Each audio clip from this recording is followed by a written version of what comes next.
Good evening and welcome to the ARARA online lecture series put on by the American Rock Art Research Association.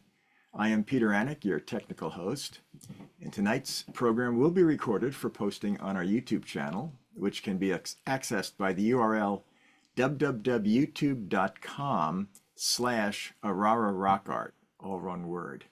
We currently have posted over 40 rock art related videos, and we invite you to subscribe to our channel so you can be notified when new videos become available. Tonight's speakers are Bill Drake and Nolan Smith from the Friends of Sierra Rock Art in California, who are co-hosting ARARA's upcoming conference. And they will be introduced by Ann Stoll, who is ARARA's conference coordinator. So, take it away, Ann. Okay, I will do that. Good evening, and I'd like to introduce both Bill and Nolan as wonderful members of FSRA, I guess. Is that how we say it, Bill? Friends of Sierra Rock Art. Now we're talking about the Sierra Nevada mountains in California, in case you're not sure. So that's what we're going to be. And Bill Drake is speaking first. He is the president of Friends of Sierra Rock Art. He says he's been interested in Native Americans for 60 years. I bet it's more than that by now, Bill, since he was 19. And in the 1970s, he taught high school classes related to Native American history, culture, religion, and politics. And 1990, he became the principal founder of FSRA, to protect the ancient petroglyph sites in the Northern Sierra and on the Tahoe National Forest in particular. It was the first non-professional organization to have received the Society for California Archaeology's prestigious Helen C. Smith Award for contributions to California archaeology. And Bill has studied rock art imagery and Native American cultures throughout the Western United States, and he has done numerous presentations related to rock art images and state park docents, school children, to the public over the past 30 years. And Nolan Smith, who's also working with him on this talk, has I think there's an extraordinary record here of 40 years as archaeologist for the Tahoe National Forest. He retired in 2018. He served as a district archaeologist on the American River Ranger District. And working closely with Bill and the Friends of Sierra Rock Art, he oversaw a partial inventory and site recording of Granite Chief Wilderness, and he participated in numerous burned area emergency response assignments on and off the forest. He's on the board of directors of Friends of Sierra Rock Art as vice president. And he oversees the nonprofit's extensive site monitoring program, which is really quite remarkable, I agree. He has degrees in anthropology and history and has given many presentations during his career. I am very pleased to introduce them both. And before I turn it over to them, I just want to make sure you're all dialed in on the Memorial Day 2025 program. We're going to have ARARA's big conference in Visalia, and Bill and Nolan will both be there, as will David and I and many others. And we hope you will all join us for an amazing conference. We're going to have 3 days, 3 full days of rock art field trips. And we're having speakers of all kinds. We have Dave Robinson has agreed to come and talk about pinwheel at Wind Wolves. That should be a lot of fun. We're going to have a banquet speaker. I'm not going to release his name, but he's very amusing, and you will enjoy that. And we're having book sales and all kinds of fun stuff. So be sure you come to Visalia in Central California, May 23 to 26. Don't miss it. It's really going to be special. So let's put Bill on first then, and I will recede into the background. Thank you very much. Thank you, Ann. Appreciate that introduction. I'll add just a couple of things regarding Friends of Sierra Rock Art. We primarily work for the Tahoe National Forest, monitoring petroglyph sites on the forest We also do monitoring for Pacific Gas and Electric, or PG&E, for sites on their properties. And we interface with Native American tribes, in particular the Washoe, whose ancestral sites are a number of the ones that we monitor on the Tahoe National Forest and for PG&E. Also want to mention that if there's anything we say that might suggest we have anything useful for anybody, any material we have, please contact us. We're happy to share if there's something that could be helpful. And I want to express considerable appreciation to ARARA, both for its years and years of helping people appreciate and protect rock imagery, and also for allowing us to share with you today. At this point, I'll turn this over to Nolan Smith. Thank you, Bill. We're going to be discussing who made these images. We're showing examples of petroglyph images and associated sites, as well as site management and protection. This is a map of Style 7 petroglyphs. You can see in the middle, this is where the Style 7 petroglyphs are located. And you can see down below here, this red area. This is a new area which has been added to works that were done by Foster, Betts, and Shanlin by Krista Deal. And it has a large area of Style 7. Across through here is where you see the Martis Complex, which I'll be discussing now. The Martis Complex dates from 1500 to 4000 years BP. It was characterized by Heiser and Elsasser in 1953, and it consisted of items like atlatls, boat stones. Basalt was the preferred tool. Type projectile points were large and heavy. Grinding slicks, expanded base drills. They're pretty much hunters and gatherers, and thought to be the ancestors of the Washoe, which they probably are. This is a atlatl here, and this is the atlatl weight or boat stone, and here is a picture of one close up. This is the atlatl being utilized. The atlatl extended the person's arm and casting it much further than could be done, and gave it a lot greater range. Very effective tool. These are some of the points that were off of the Tahoe National Forest. They're all made of basalt. The Tahoe National Forest and some of the El Dorado is basalt dominated. Consider there are sources nearby, a number of sources. We've done XRF sampling to determine locations where some of the basalt came from. We've had some interesting results. These are drills that were from the Martis Complex. You can see thumb drills here. Very nice drill work. And it's basalt is a very difficult rock to work with, and it was excellent. They did excellent work with the basalt.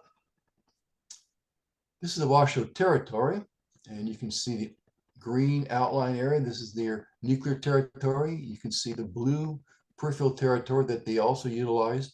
And this comes down to the foothills, and here is the crest is approximately right through here. This is provided by the local Nisinan tribe, and this shows the Nisinan homelands.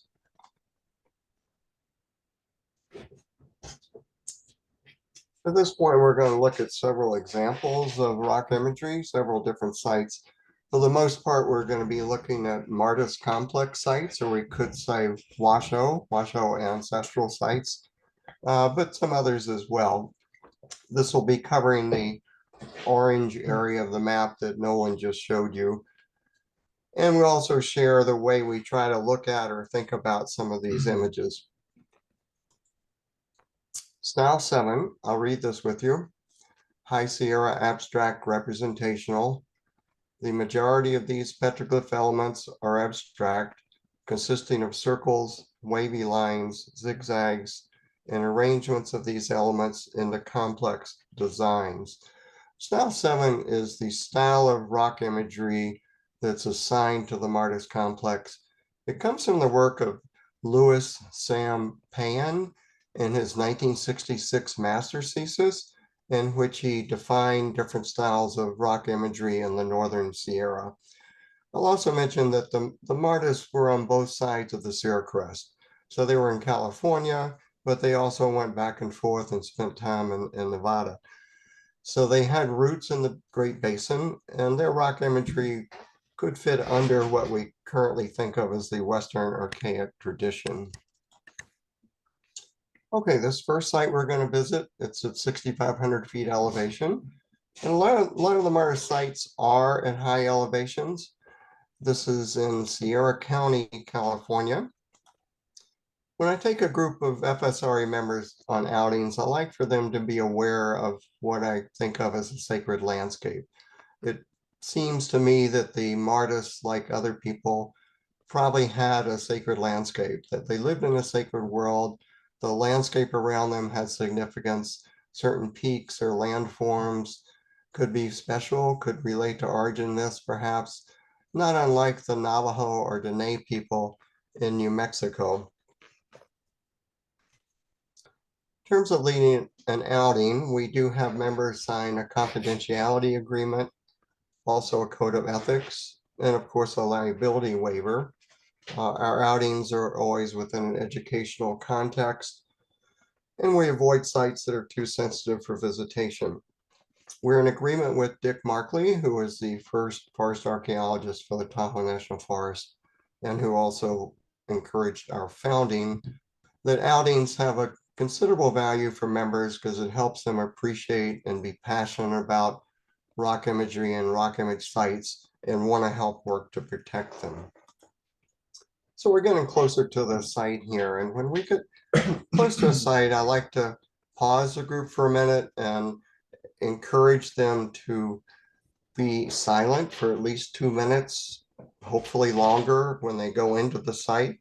This is to help them be present, to be respectful, to realize they're entering a sacred space, a space that's very important to contemporary Native people, often in our case, the Washoe, and also to help counter what I call, well, what we all call tourism, where we have tendencies perhaps to go to sites and check it off a list that we've been to that site and that site, sometimes without even really being present.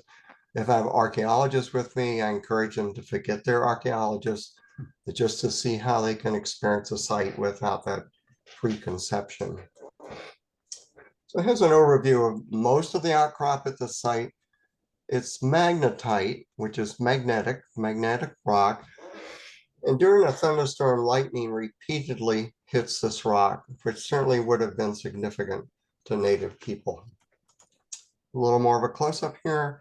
This outcrop has estimated 1,000 or more elements or images. It's one of the 3 largest sites in our region. It was visited by at least 3 different cultures, including Martis and their descendants of Washoe as one of those 3 different cultures. It's also in the National Registry of Historic Places. And unfortunately, because it's near a kids' camp, even though it's remote, it has a lot of vandalism as well. So I'm going to show you 3 images from this particular site, lots to choose from. I don't think these 3 images are likely to be Martis, but perhaps later cultures. This is one of my favorite images here. This one and the next one we'll see.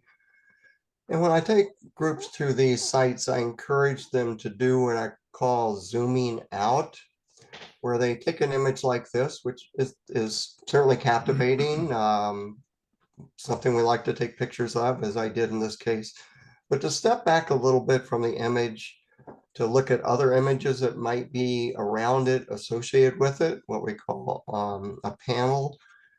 Step back a little further, look at other images on the outcrop, look at the outcrop itself, step back to the forest that's around us, or the desert environment, whatever the environment happens to be, and to step back to what might be part of a whole sacred landscape. Because this image relates to all those things. It's a part of all those things. And when we just take a snapshot like this, extract it, we've taken it out of its world, out of its context, and out of parts of its meaning. So even though I'll show you a lot of individual images and talk about them, it's good to try to keep that in mind. Bighorn sheep. This is the only one I've ever seen in this region. Again, I don't think this to be Martis, but it's certainly a very beautiful image. Of course, there were bighorn sheep in the High Sierra 1,000, 2,000 years ago. So this site here is a Martis site. It's at 7,300 feet elevation. It's got about 150 panels or groupings of images, about 900 images. The whole site itself is 12,500 square meters. So we're talking about a really large site in this case. There's plenty of water nearby, great occupation area. In the foreground here, you'll see typical Martis imagery, circles, spirals, concentric circles, some more abstract images that are very common among Martis imagery. This is my favorite image here at this site, and it's hard not to say that doesn't suggest a rattlesnake as far as what would be a rattle on the right end there. Even though we can make that determination from what as a representation, it could take a little more to know what that might have meant to the people that made the image. But in this case, it does appear to suggest a rattlesnake. And here we have a bear paw image, as in my opinion. And these bear paw images are very common at Martis sites, although their styles vary a lot. This one's a little atypical. Bears have 5 toes. This particular image has about 10, so that might be making a significant statement in that regard. And an anthropomorph or human form on the dark patina of the rock there.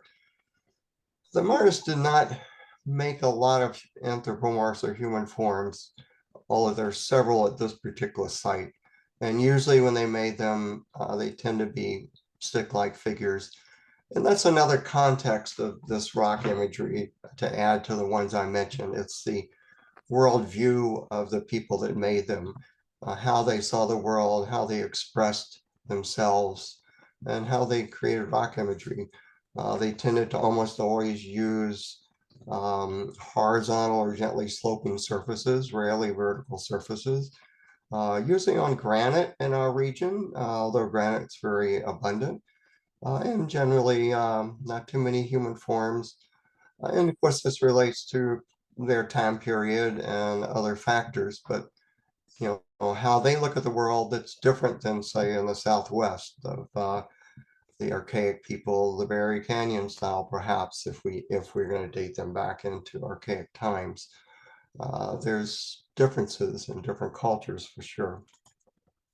And then we have this stuff here, which everybody unfortunately is aware of, and where somebody has to come in and feel they need to make their own imagery.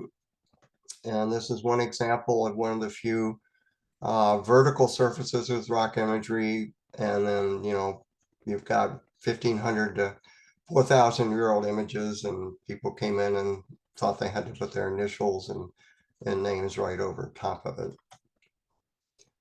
We're going to move to another site at a lower elevation here, and this is actually on a lower ridge top.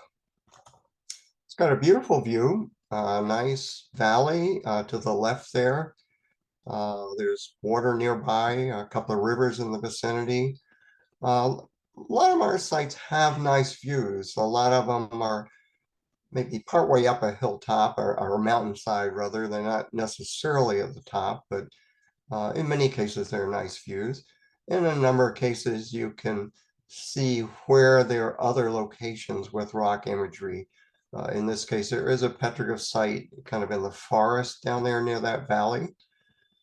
But they certainly appreciated nice views, just as we do today.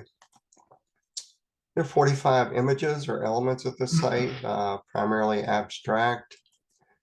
Here we have one of the few anthropomorphs on the right, and a nice bear paw to the left of that. Some of you will recognize the gray and black splotches on the panel, and that, of course, is lichen. Here we have a picture which I took in 1997 of another bear paw at this site. Color's a little off, that's from an old slide. But just, you know, you can see where there's lichen there, and you can, if you would focus on the outline of the image for a second there, and then look at this picture 18 years later. And here we have where lichen is taking over the sites right before our eyes. So we did do a study of lichen and lichen removal and wrote a report for the forest archaeologist, but it's a very controversial subject. Generally, our recommendation is to leave it alone unless there's some exceptional circumstances. It's just not an easy answer for this. Another site here, we're going to this outcrop that's behind the trees ahead of us. And we've got a nice bedrock milling station looking out into a valley. Great place to process acorns for sure. Lots of oak trees. Didn't have to go very far to have acorns, or these are all right on the outcrop. What's unique about this outcrop is that it has over 300 cupules. And as some of y'all know, a cupule is a small indentations made by Native Americans. In some cases, in ethnographic literature, they're associated with ritual use. You'll also see at the top center here where we've placed an arrow where there's actually a little mortar cup here amongst the cupules. And you'll see that's the case in several places. So in my thinking, this association so strongly with cupules and with milling station mortars, to me, it suggests a possibility of a women's ritual site. No way for me to know that, but I think it raises that possibility. This shows you the size with my quarter there next to cupule. And if you come here in June, the place is covered with soaproot. Many of you who know something about Native Americans and their plant use will know that soaproot was heavily used by Native people. It was a food source, could be used for poultice, for healing work. The root itself, of course, the word soap, is used for cleansing, also to stupefy fish or stun fish when it was introduced in streams or creeks. And this is a picture of the root. You can see it's very fibrous. They also made brushes out of soaproot. Our arrow here is pointing to a soaproot brush used for pulling in the acorn meal. This is from their beautiful book, Udi, by Richard Simpson, in coordination with Maidu elder Lizzie Enos. It's unfortunately out of print, 1977. But it's a beautiful book of Lizzie demonstrating the acorn process along with the story of Udi, the acorn. And I was given permission to use photographs from the book. Another site, still in the High Sierra.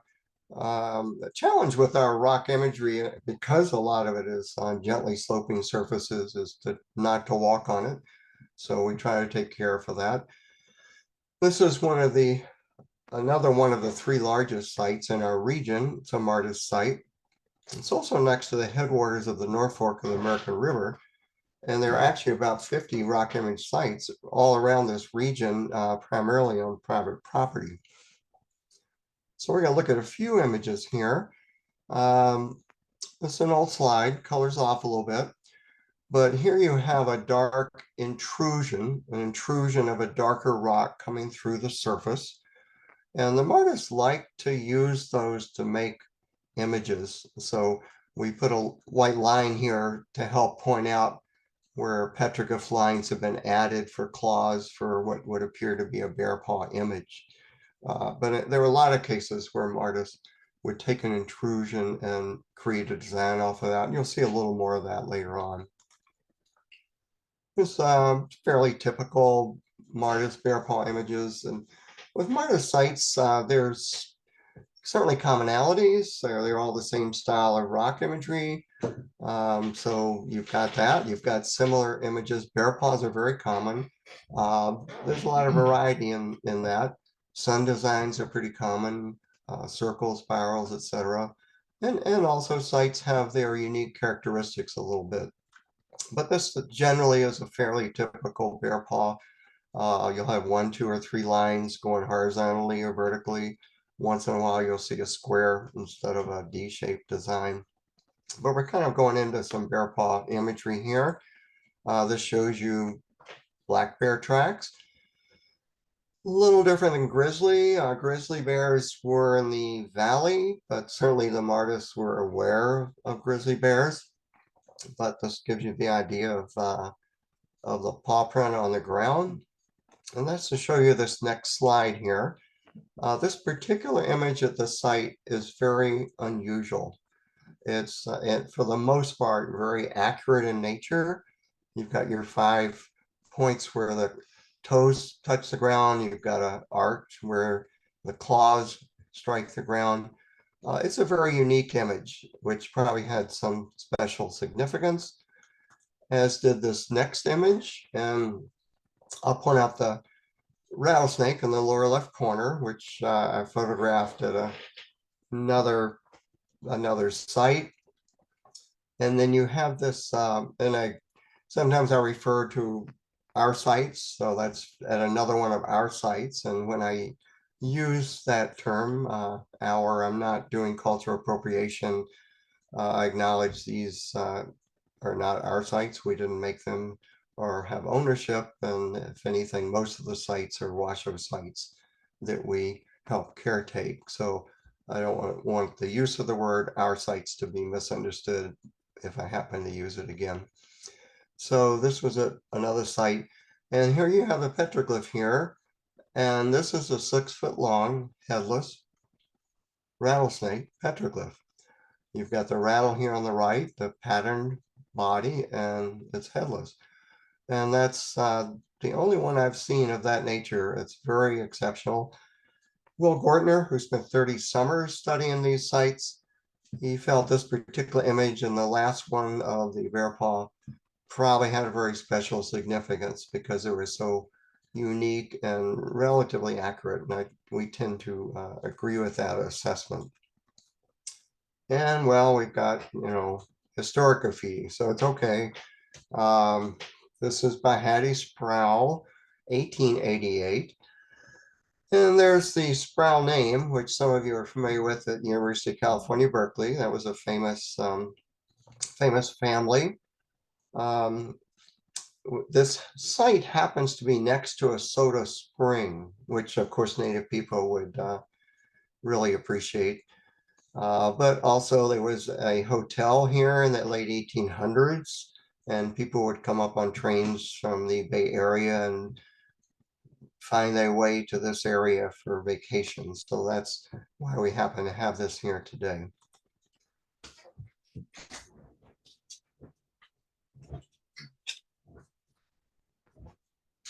Friends of Sierra Rock art does a lot in terms of management. Some of the many things we do, and I'll read this and feel free to go follow with me. We do survey and inventory. We record sites. We do photography and de-stretch. We map and sketch different glyphs. We monitor and document the effects. We report those effects to agencies. We install site registers. We do interpretation and recognition of individuals. This is the monitoring form that we utilize. Video. It doesn't.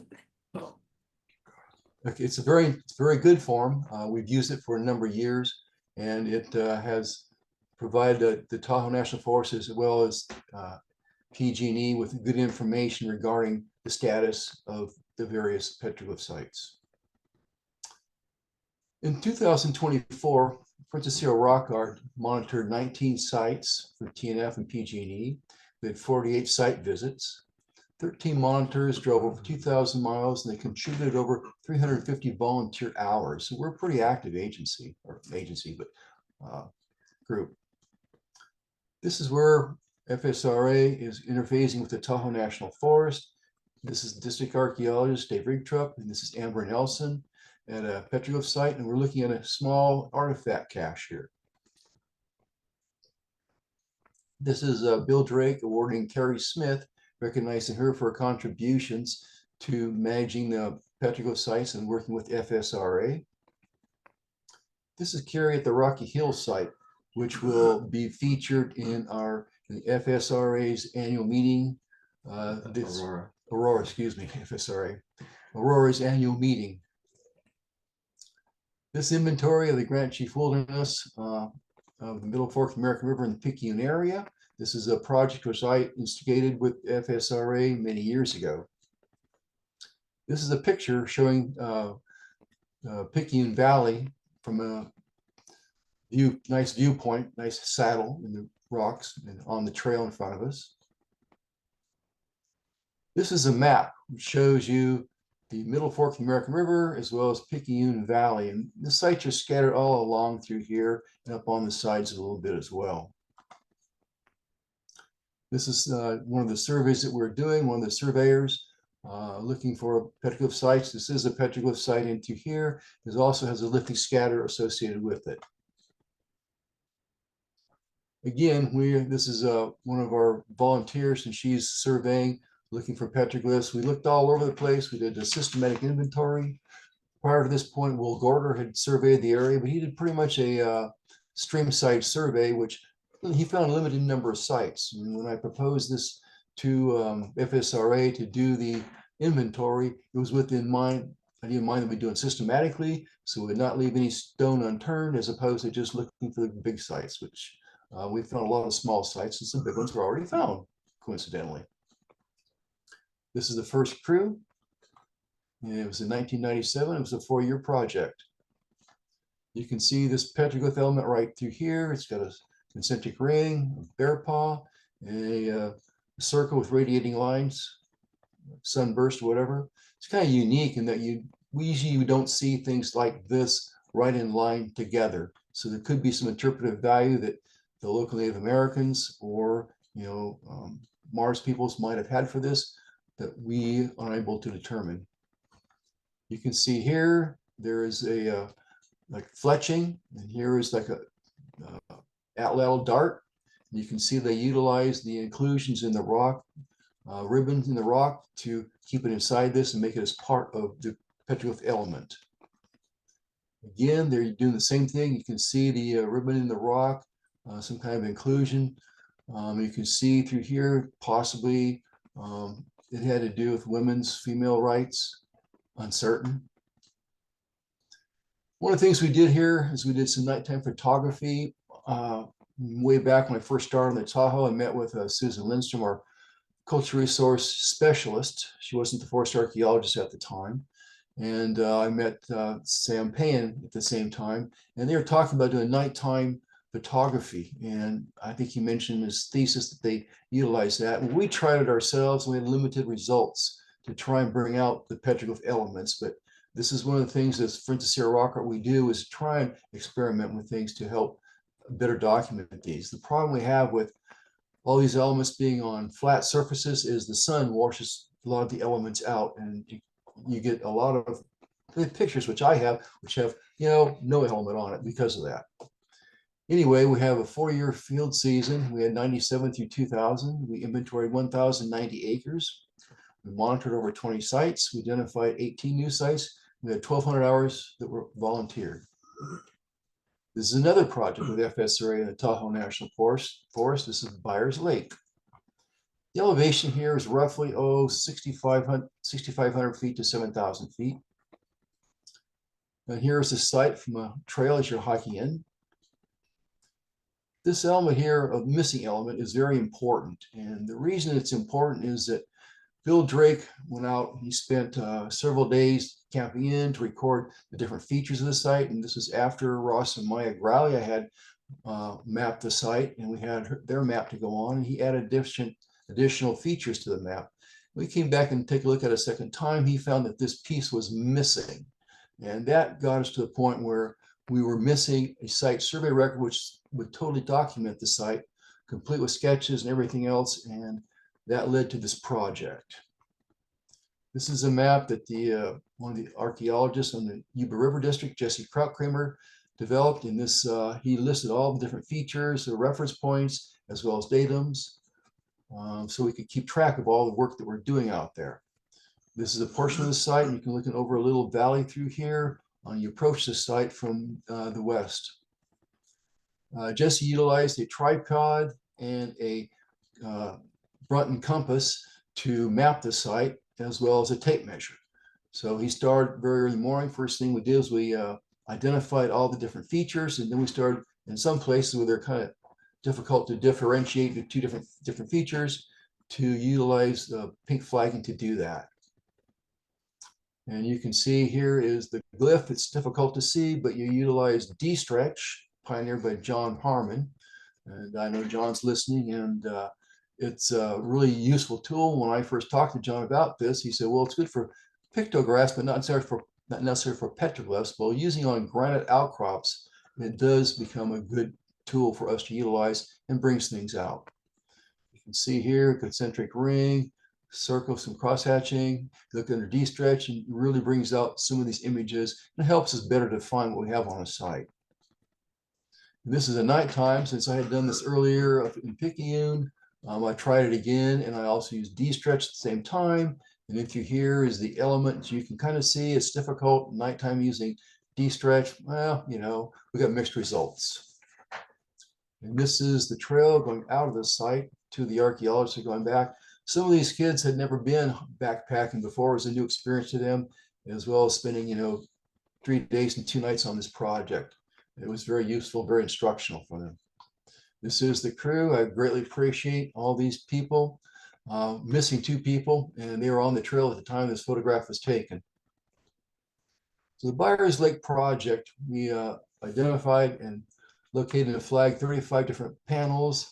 We identified all known panels were measured, photographed, and most of them were D-stretched. The total site map out was what, 35,325 square meters. This is subject to change when Jesse gets through with his mapping. This was information taken prior to the project.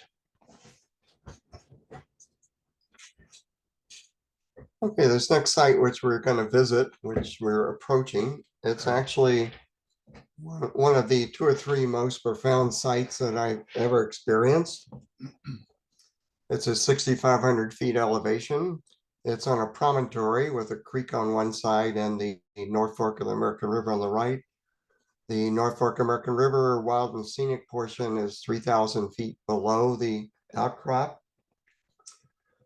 They took Mary Gordon here about 30 years ago, 25 or 30 years ago. Mary and Jim Gordon are core members, core people in the Southern Sierra Archaeological Society, good friends of ours. Mary said that this was the most spectacular place where she had ever seen rock imagery.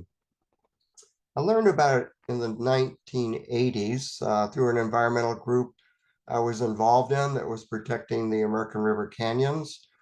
Once I learned about this site, I spent every chance I could to get up there to just to be at this profound place. It was to my surprise in 1989 in August to pick up my regional newspaper and see this article, which was about the site that I had been going to. The article explained that the rock, which was fractured, had some petroglyph elements stolen from it. Some concerned citizens and archaeologists took some measures to help protect the site. The rock, because it's fractured, they did bring in a stonemason to cement some of the rock together. I spent some time tracking down the people that were mentioned in the article and started communicating with them. One of them, Dan Foster, encouraged me to talk to Dick Markley, the forest archaeologist for the Tahoe National Forest. So our friend and I went to meet Dick, and Dick, who happened to love volunteers, encouraged the founding of what became Friends of Sierra Rock Art.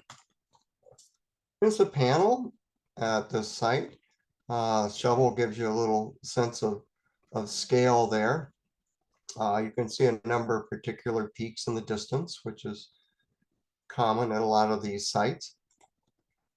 This is a drawing by John Betts, who's an artist and archaeologist. He did a lot of site records for Tahoe National Forest. He gave me permission to use this drawing for educational purposes. This area here outlined in red are some of the images that have been stolen from this panel. There are 3 photographs here at the bottom of different imagery of this sort of a mandala-like design. Bear paws, deer tracks, what we call a rake design, sun design, concentric circle. And then we show you where these designs are on John's drawing here. So there's a close-up of the central part. And most of this is very typical Martis, the deer tracks, bear paws, sun design, and so forth. The central element, again, mandala, for the lack of a better word, is unique to this particular site and this panel. So that's an interesting feature about it. Some of the protective measures done in August of 1989 that the article referred to. Dan Foster, who was the archaeologist for what at the time was called California Department of Forestry, had a special connection to the site. He was connected to the landowners, and he had a bulldozer put in this barrier because from where I am standing to take this picture, I'm on a logging road that cuts through the area, and you could actually take an offshoot road that went straight out to the petroglyphs. So John put this panel in to prevent people from driving out. We also, in connection with, for the TNF, Francis Rockart put in this small little rock line. I guess you could call it a wall, almost more like a line. The problem was people could come out on the trail, which used to be the road, and just walk right over the top of the petroglyphs. So this was a way to gently reroute foot traffic around the area to not walk right over the petroglyphs. We also put in an ammo can. Ross and Maya Graulia are two of our very active volunteers in conjunction with the Tahoe National Forest. This was our first ammo can. And inside the ammo can, we had site etiquette guidelines, a notebook for reflections. And this was a way to try to make a low-key statement to encourage people to respect this particular site. Sometimes if you put up some signage that's a little heavy-handed, it can have the reverse effect, which I'll talk about later. This was our first effort. So we've actually improved things since this, but this has kind of been our approach at particular sites that are vulnerable. This site's very remote. I mean, you can imagine from the first picture, it's a pretty remote site, yet it gets a lot of visitation. Unfortunately, it's very well known. And this brings up a core problem many of us are concerned about. This particular site, among others, you can find the location on the web. And this is extremely frustrating. We've worked closely with the previous historic preservation officer for the Washoe tribe, Daryl Cruz, to try to get some of this location information specifically for this site and another one in particular off of private website, off of website postings, off of Google Maps. This site is on Google Maps, and we've only had limited success. Either it's very hard to track down the owner of the website, or they just say no, which sometimes, you know, they don't see any point in removing that information. So, and that's kind of a new ballgame for us. I mean, we've worked for many years, and many people in ARARA work for years to keep these sites confidential, because we know that unsupervised visitation, when it increases, you risk the increase in vandalism.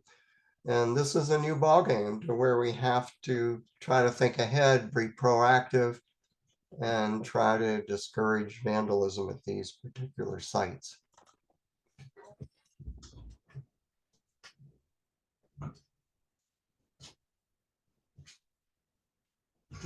Picture you see in the background, the lake is actually Donner Lake, and this is kind of where the Donner Party came through.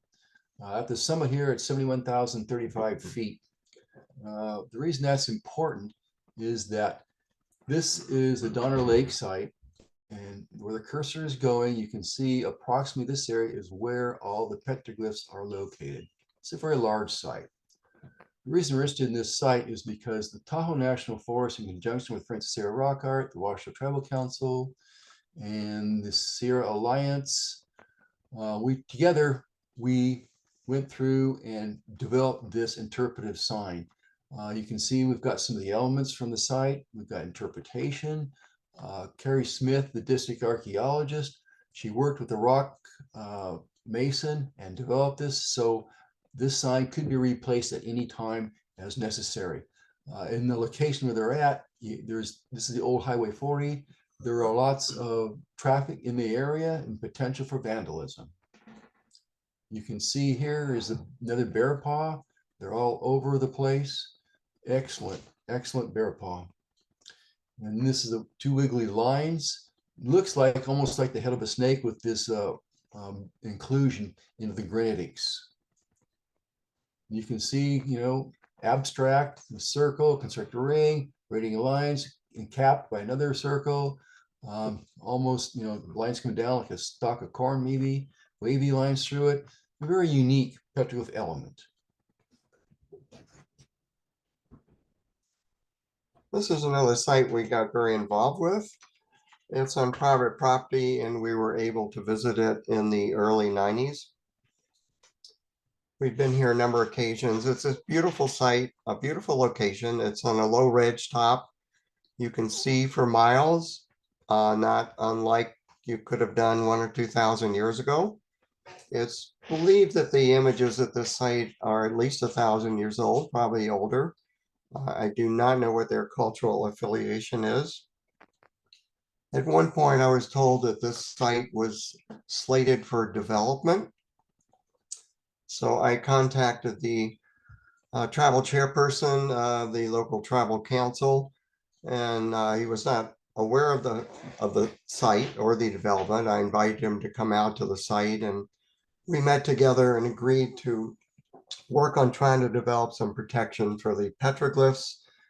It got more complicated than either of us anticipated, but we did get a fence around the petroglyphs to help protect it from what became a housing project. Here's some of the images, very interesting images. It's on andesite rock, and it's also right near a quarry, an andesite quarry. So there was tool making in the area, secondary flaking, and so forth. There are 28 boulders or rocks with imagery. Sue Merritt spent several years studying this site and wrote her master's thesis on it and made a really good case for this being a very sophisticated solar observatory. I took these photographs in 1993, 1994, and unfortunately about 2 years later, this particular rock and panel was stolen. So it's no longer at this location. I'm going to talk a few minutes about D-stretch, which Nolan showed some really good examples of. And we're just forever indebted to John Harmon. I think the whole rock art world is, for his enormous contribution to rock art studies. And D-stretch just very simplistically works with different colors to help bring out imagery that's been invisible or very hard to see. Nolan gave you some examples of that. What we're looking at here is where panel 4 is at one of the sites we monitor in the site record. As you can see, it's very hard to see anything. You can kind of see a wavy line down here. That's about it if you know to look there. This is the picture, the drawing in John Betts, the site record. It's got the wavy line. And he spent a lot of time at the site. I'm sure he was there when the sun was setting, probably skimming across the images, which made this bear paw stand out. So he saw this bear paw, which we couldn't see in the previous picture. But when I de-stretch that picture, that photograph we were just looking at, this is what we see. So we got this arrow, which is the wavy line John saw. We've got this bear paw that John caught. But you'll see 4 additional bear paws here from the D-stretch. You got this bear paw here, which is perpendicular to this line. Small bear paw here, bear paw here. So D-stretch has totally changed our understanding of this panel. Over this past year, in 2024, I de-stretched over 500 photographs at 3 rock image sites, in some couple of cases going over the entire outcrops, and found several dozen new elements that were not in the site site records because they simply were not visible. We also did study experiments with shade and sunlight and metamorphic rock, which a few of our sites are on, and also granite.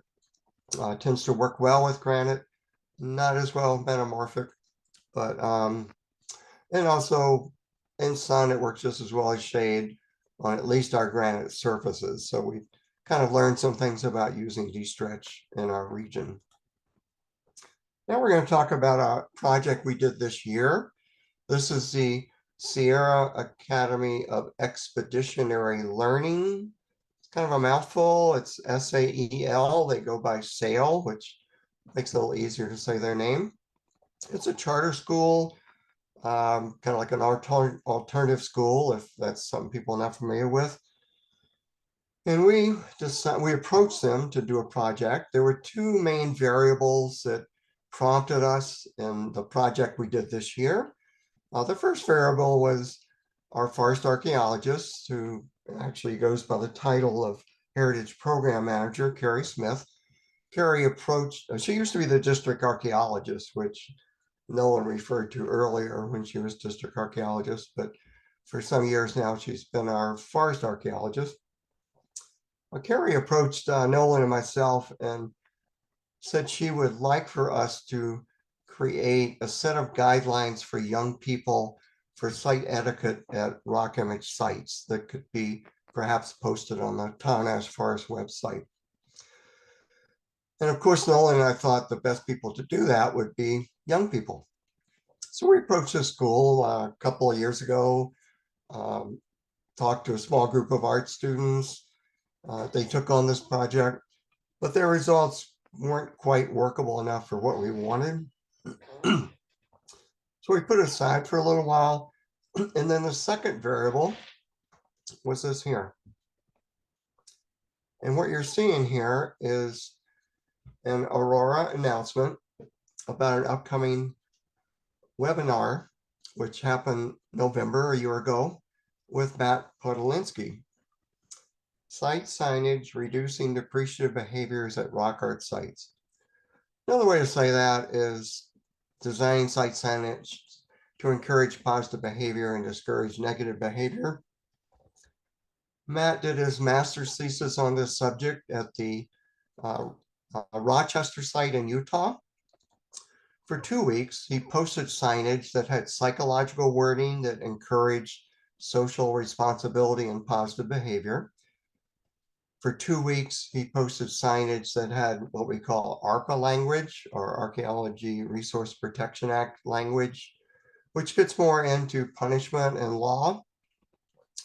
And for 2 weeks, there was no signage. And meanwhile, there were cameras faced at the Rochester site to observe visitor behavior. And what Matt found was that the psychologically designed signage, which he worked out for his master's, had the least amount of negative behavior, whereas the ARPA language signage had the most amount of negative behavior. I was really interested in seeing this webinar, and I really enjoyed what Matt presented because I felt this could have some use for our own work here in our region. I contacted Matt. He gave me a copy of his master's thesis, which I studied. And then I created a summary of his guidelines. This is not Matt's summary. This is my summary. He might do it differently. But I created a summary of what I thought were the main points and gave it to the students. Nolan and I did a classroom presentation with the students, showing them a PowerPoint of regional sites, talked about site protection. And then we took the students to one of the sites in our region, in this case, the Martis Petroglyphs site, where we showed them the site, educate them about petroglyphs, monitoring, and so forth. And then the students created 3 versions of signage that could give guidelines for proper site behavior. If we go back to our ammo cans, we already had the first page of that handout or that material in the ammo can, which we've improved considerably, which is a little more general. And then the flip side of that is where we put one of the three results from the students. And it's got language in here. Of course, it points out that the imagery has rich historic cultural significance. They're sacred to Native people and should be treated with respect. That's important to point out. But a lot of the languaging help preserve these sites for future generations. Often these sites are damaged because people don't realize their actions cause harm. We need your help preserving them. Allow these special places to give you a sense of awe. Imagine these sites in perfect condition. All of this is straight out of Matt Podolinsky's languaging for encouraging positive behavior. So it's just an enormous contribution. And this is what we have at our ammo cans. Here's an ammo can on the ground here at one of our sites in the Sierra. This particular site's pretty high elevation. It's pretty remote, but unfortunately it is near a popular trail. So it actually it gets a lot of visitation, which is very much of a concern for us. Here are two seasonal archaeologists from the Tahoe National Forest who are about to make an entry in the log. In the past year, the visitor log had 44 entries. And we don't have any definitive studies to show that these ammo cans make a difference. We need Matt to come back and do his doctor's thesis on that. But we do get a lot of people that write in the log. A lot of people say how much they enjoy and appreciate and are amazed at the site. A lot of people say they really appreciate the fact that there are people trying to protect it. So we do believe that it makes a difference. It certainly educates people. So here's a page of the material in the ammo can that was developed by the students. And then on this shows you the inside of the notebook where in this particular case at this site, as well as another site that gets high visitation, we're asking if they could give us specific information of how they learned about the site and so forth, as well as their reflections. This is the cover of a notebook at another one of our sites. It points out this particular site is experiencing vandalism, scratching in images, campfires. So this allows us to be very site specific in terms of problems related directly to the site where the ammo can is. Please respect the site, sacred Native people, let it give you a sense of awe, help protect it, and so forth. At the end of the school year, the school held an all-school assembly. We gave each student, as well as the school itself and the teacher, a certificate of appreciation. The one for the students, of course, had their individual names on it. And that was the completion of this particular project. It's ongoing because we're still putting these ammo cans out there and using the student work to help encourage positive behavior at rock image sites. That's the conclusion of our presentation. We do have a resource list, of course, if anybody wants to go back to it. These are our emails, and I know we have to kind of switch off of our slides here, but we can also give you this separately, and you can reach us through our website, sierrarockart.com. There is a place for comments that sends emails to myself. If anything we have can be helpful to you, please do so.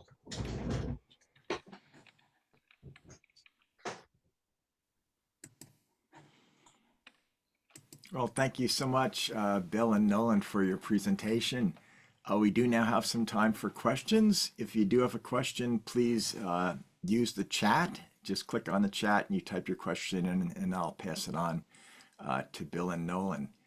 I do want to say the work that the Friends of Sierra Rock Art do is really impressive. And so if you live up in that area, please get in touch with them and maybe join.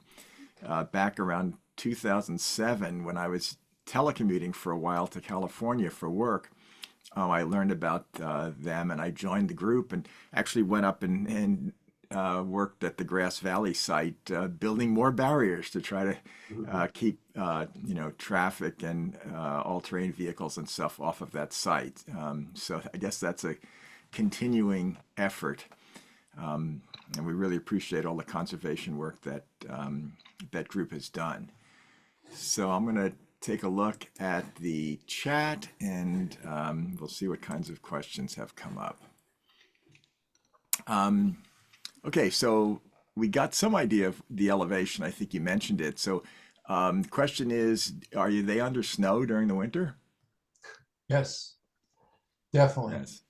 Yeah, that's Yeah. very frustrating actually, because we love going to these sites and we can't go to them for several months. So once the snow comes, they're all inaccessible until late spring, early summer, because pretty much all of them are at higher elevation. Yes.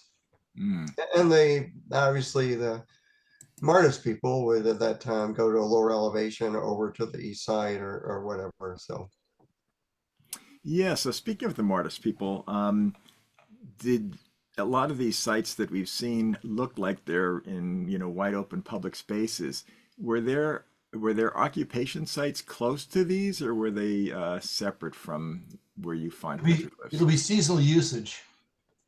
Temporary campsites. The larger occupation sites were on the east side around Lake Tahoe or in the Great Basin a little bit, or even over on the west side at some point in time. But the major ones in this area were seasonal temporary campsites.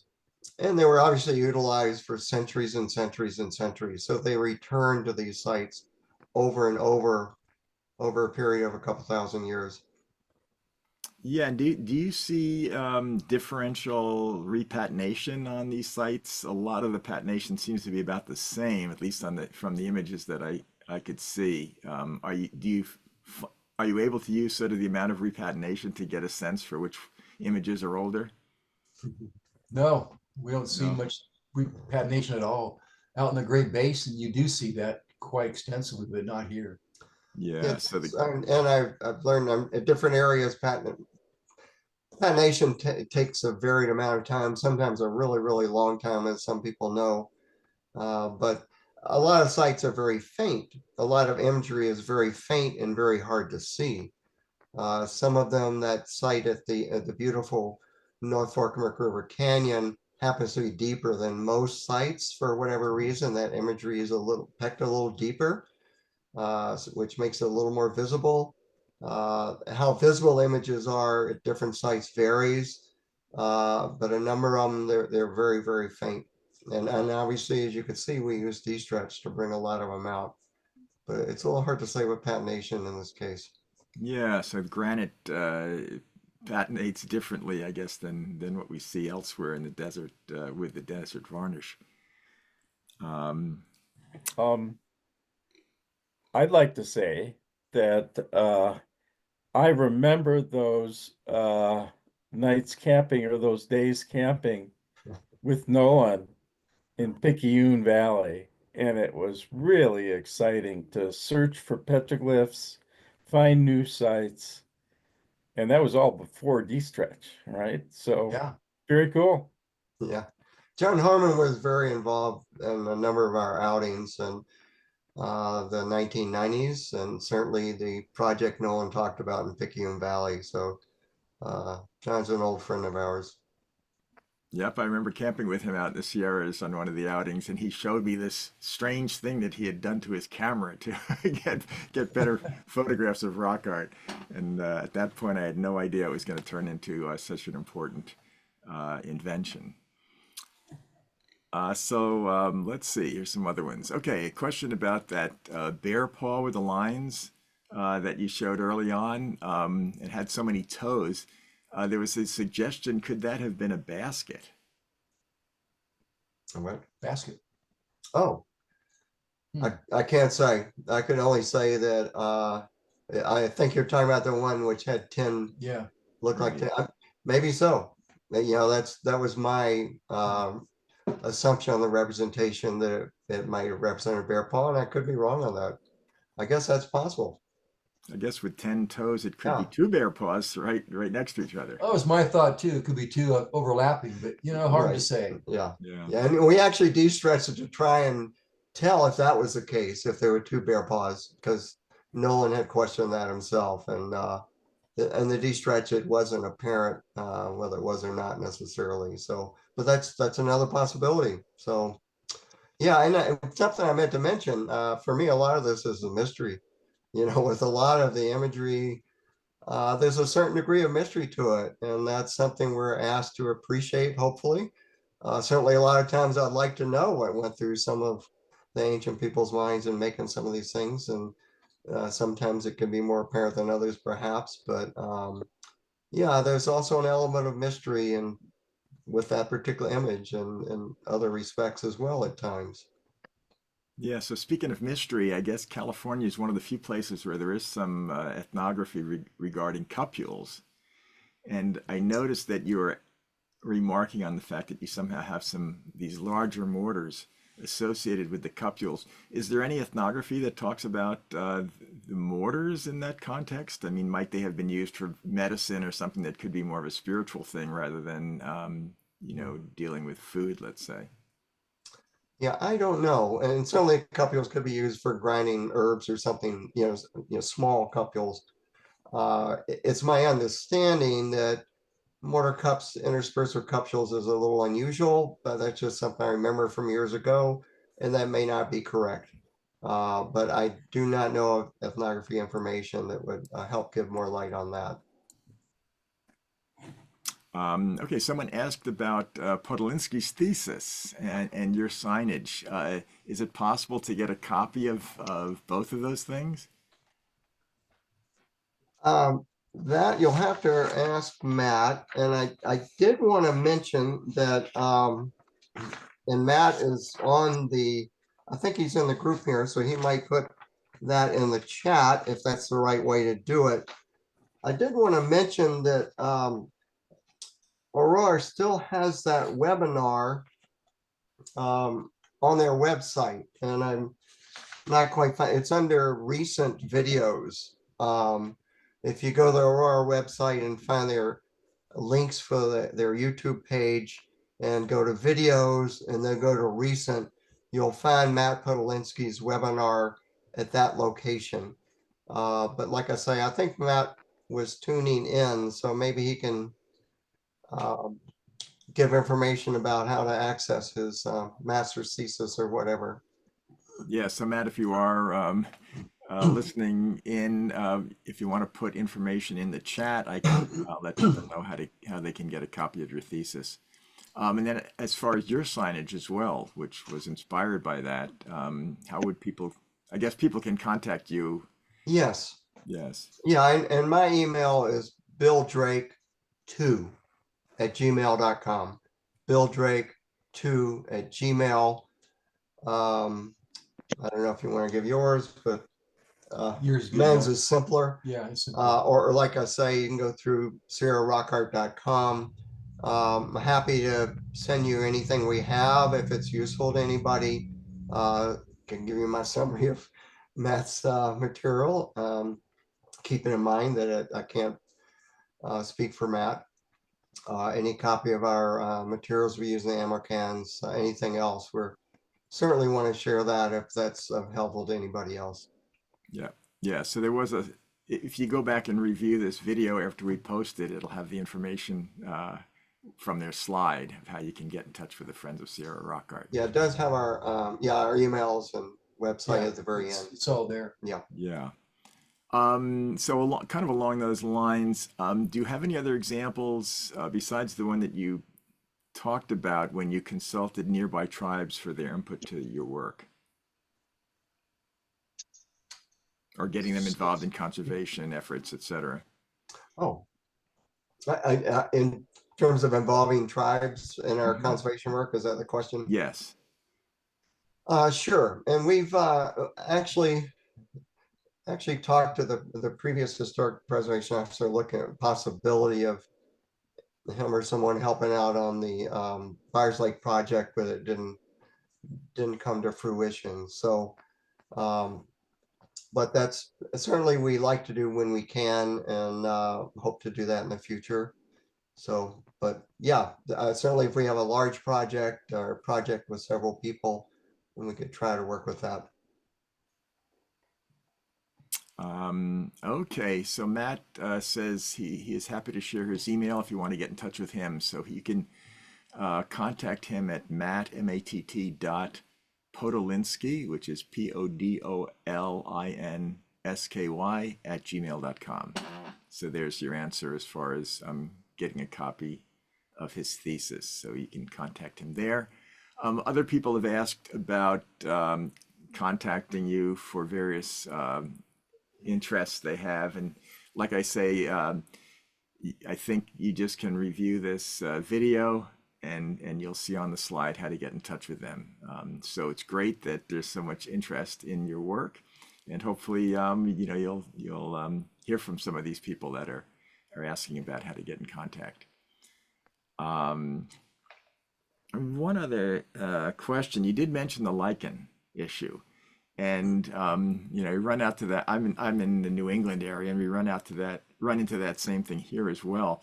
Sure. But one thing I'm wondering, I mean, some of this rock art is 1,000 or so years old, and yet you saw a real degradation in like something like what 10, 20 years or something of lichen. So is that a new phenomenon, or does it kind of come and go as the climate changes? I don't know. It's clear that there's a very obvious progression within 15, 20-year period, more or less at different sites and more or less in different areas of the same site. Different rates.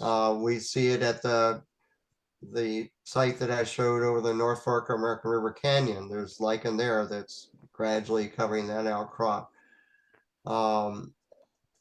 I imagine that global warming or acid rain probably has some factors perhaps in accelerating it. Did it exist for a period of time some years ago, go away, and is now coming back? I'm really not sure about that. And I don't know in terms of the scientific aspects. I can only say that it's a major problem and is increasing fairly rapidly in terms of the development at the sites that we work with. Yeah. Very frustrating. Yeah, And we've looked at this and tried to think of some ways, but some measures actually harm the rock, some approaches harm the images. And then there are cases where people use Clorox or something and, make images available. And then that looks kind of weird because that's different than the whole rest of the natural environment. Generally, removing lichen might be considered if it's necessary for an educational site for the public or for recording a site that needs to be recorded before it disappears, perhaps. But just our view of it, our conclusion was to unfortunately let it be and let nature take its course. And it's sad to see these things disappear. yeah, it is a shame because we're finally getting better recording methods for recording these sites, and now the lichen is making it harder for us to use those methods. Yeah. Sure. Yeah, pretty frustrating. Yeah. Anyway, it's great to see all the interest. I mean, there are amazing sites out there that you showed, and the work that you've done on the conservation has just been amazing. So it's been nice to see all the positive feedback that's showing up in the chat. So again, I want to thank Bill Drake and Nolan Smith for their presentation. We'll see you at the ARARA conference in Visalia over Memorial Day weekend. As Ann said earlier, we're going to have 3 days of field trips. That's more than the typical 2 days. So you really want to come out and attend that. Should be a really interesting conference. If you would like to learn more about ARARA or get involved, we always invite you to check out our website and our Facebook pages. We invite everyone to renew or join our membership to support the study and conservation of rock art.